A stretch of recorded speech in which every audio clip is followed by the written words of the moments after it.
para fazer o título de eleitor, e teve sim, depois do vídeo do Nicolas, um crescimento de número de jovens que foram buscar o título de eleitor, e ele realmente influencia muito.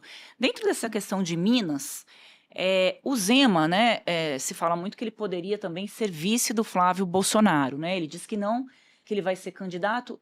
Olhando pela ótica da política, para o Flávio Bolsonaro seria importante ter outro candidato à presidência da República que faça esse enfrentamento com o Lula, principalmente nos debates, e o Zema pode ser um pouco mais extremista do que o Flávio, que senão o Flávio perde o apoio do Centrão e também o eleitor que não quer votar num Bolsonaro raiz, digamos assim. Mas, do ponto de vista das pesquisas, seria mais interessante o Zema ser candidato a vice-presidente ou a presidente da República, olhando para o Flávio? Olha, tudo depende muito de um cálculo que a gente tem que fazer, que é uma disputa. Existe essa conversa hoje no QG do bolsonarismo, né? De que, olha, dá para matar essa eleição em primeiro turno? Essa é a grande discussão, né? É possível matar essa eleição em primeiro turno?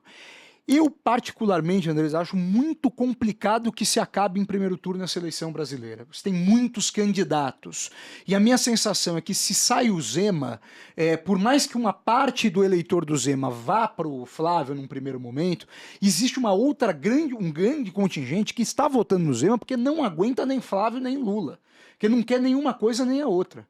Está buscando uma candidatura de alguém que seja talvez um meio do caminho mais à direita, vamos dizer assim. Ele pegou um estilo sincerão também, sincerão, né? essa história de enfrentar o Supremo Tribunal Federal. Os intocáveis. Ele tem feito essa movimentação, que eu acho que pode ter algum rescaldo aí no processo, mas o Zema tende, é uma tendência, de que tanto Zema quanto Ronaldo Caiado, na hora do aperto do voto, eles podem perder um pouco de massa para o Flávio. Porque eles estão muito dentro desse perfil mais bolsonarista. Quem pode crescer nesse processo como uma coisa nenhum nem outro, e que a gente tem que ficar de olho nessa candidatura, é o Renan Santos do Missão. Ele é muito desconhecido ainda no Brasil. Tem muita. A gente vê, por exemplo, daí é muito interessante. Ele até hoje gravou um vídeo que eu achei interessante a postagem dele, né? E ele reclamando um pouco do resultado da Quest, comparando com os outros institutos e comparando principalmente com a Atlas Intel, porque a Atlas faz a tomada pela internet, né? Ela faz uma tomada que é diferente dos métodos tradicionais de pesquisa. E nas pesquisas da Atlas, ele já aparece com 5 a 6% de intenção de voto. E na da Quest ele aparece com 1%. Cadê os eleitores do Renan? Na nossa, da Real Time Big Data de ontem, ele apareceu já com 3%. Estamos no meio do caminho aí entre as duas. Mas o fato o Renan Santos, ele já conversa com um público que, quando você pega a pesquisa e pergunta quem que seria a segunda opção, a grande maioria anula, porque é um voto de afirmação. Não é um voto só de, eu não quero, não, é um voto afirmativo. Eu não quero nem isso nem aquilo e gosto de uma pessoa que me proponha um caminho alternativo a tudo isso. E ele está sendo enxergado dessa maneira. Portanto, eu acho que a gente tem que olhar... Ao invés de anular, votar no Renan, é isso? E tem gente que está fazendo isso. Já tem um movimento hoje. Olha, o que tem de diferente é essa candidatura.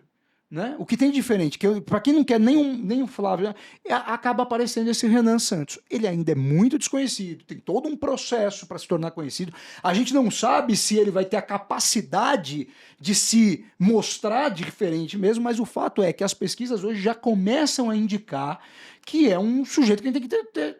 Tem que olhar para ele. Atenção. Põe uma foto dele aí, Maria, para o pessoal que muito não... jovem ainda, né? Não sabe quem é o Renan Santos. O Renan Santos, poder acompanhar. E ele tem aproveitado bem esse espaço da pré-campanha, viajando pelo país para poder se apresentar e utilizando as redes sociais, que ele não tem tanto alcance, mas os apoiadores dele têm, né? Por exemplo, o Kim Kataguiri, apoiador dele, né? Tem várias pessoas ali. O MBL, né? O MBL, né? O movimento, né?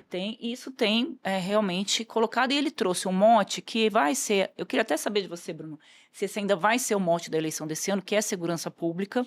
E o Renan defende, né, que morreu, matou, não, como é que é mesmo? Ele tem feito uma coisa meio Nayib Bukele, lá, o presidente de El Salvador, né? Ele tem defendido... Maria, checa aí como é que é o slogan dele, que é alguma coisa de matou, É. que eu não estou lembrando agora, mas que vai dentro de encontro a essa demanda do eleitor por medidas com relação à segurança, ou esse já não é mais um ponto Não tenha dúvida. Ontem, um dado me chamou a atenção da pesquisa da Real Time Big Data, que foi o fato de 90% da população brasileira, 90% da população brasileira ser a favor da diminuição da maioridade penal dos 18 para os 16 anos. Que foi um assunto levantado essa semana pelo Flávio, Pelo Flávio. O Zema. O Flávio e o Zema, acho Sim. que todos acabaram abordando um pouquinho do assunto. Importante. Mas o fato é, as pessoas estão querendo resposta.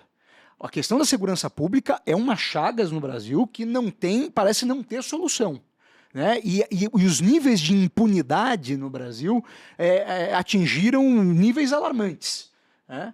Então, quando vem alguém com um discurso mais duro na questão da segurança pública, não tenha dúvida que há uma demanda eleitoral por esse tipo de discurso. E aí que o Renan acaba fazendo vamos dizer assim, tendo um engajamento quando aborda essa questão. Uhum. O grande problema é que você tem algumas cláusulas aí que são pétreas na Constituição brasileira, como que você muda isso, né? Teria que chamar uma mini constituinte aí para fazer algumas reformas que não se pode fazer por mudança só de projeto de lei, não é só PEC que vai resolver a questão. Então, nós temos algumas limitações, né?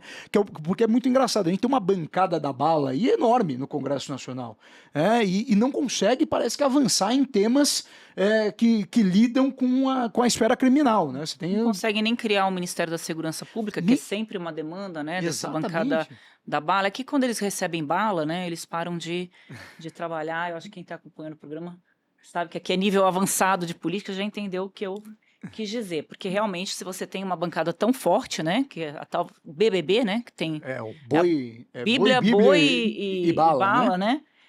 Prendeu, matou. Prendeu, matou. O Childers me deu aqui uma cola, que é o slogan do Renan, que, claro, uma coisa super extremista, a gente não tem pena de morte no Brasil, só que é um slogan que quem está cansado da violência nas grandes cidades acaba partindo, né, para esse caminho de apostar em medidas tão... Né, tinha o coronel Erasmo Dias em São Paulo que falava bandido bom é bandido morto. Não tinha exatamente. Isso que fez sucesso essa frase. Depois o próprio Maluf, com a Rota na Rua, ficou também famoso em São Paulo com esse discurso duro da segurança. O Maluf, aliás, né, também tinha Rouba Mais Faz, né? Rouba Mais Faz, que era do Ademar de Barros ainda. E ele incorporou? Foi incorporado, né? Foi incorporado. Ele roubou o slogan. Roubou o slogan. E infelizmente a gente ouve muito isso ainda, né? Esse é um que ficou, né? Aqui na eleição